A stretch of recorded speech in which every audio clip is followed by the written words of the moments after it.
High বন্ধুরা, শিবরাত্রির পুজো পর্ব মিটে গেছে। এবার রাতের খাবার করছি, লুচি আর আলুর দম। এই যে এদিকে লুচি করছি আর এখানে আলুর দম এই দেখো করে রেখে দিয়েছি।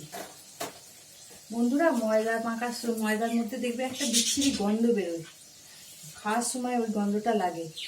তোমরা যখন ময়দাটা মাখবে তখন ময়াম যখন দেবে আর অল্প চিনি দেবে, তার সাথে দেবে একটু জোয়ান আর মৌরি দেবে। মৌরিটা দিলে তাহলে আর ওই গন্ধটা থাকবে না। আর জোয়ান আর কালো জিরে যদি দাও তাহলে তোমার গ্যাস অম্বলটা হবে না। তাই ময়দা মাখার সময় এবার থেকে মনে করে মৌরি, জোয়ান, কালো জিরে দিয়ে দেবে। দেখবে ওইটা তোমার গ্যাস অম্বলও হবে না, আর একটা বিচ্ছিরি গন্ধ ওইটাও পাবে না ময়দার মধ্যে।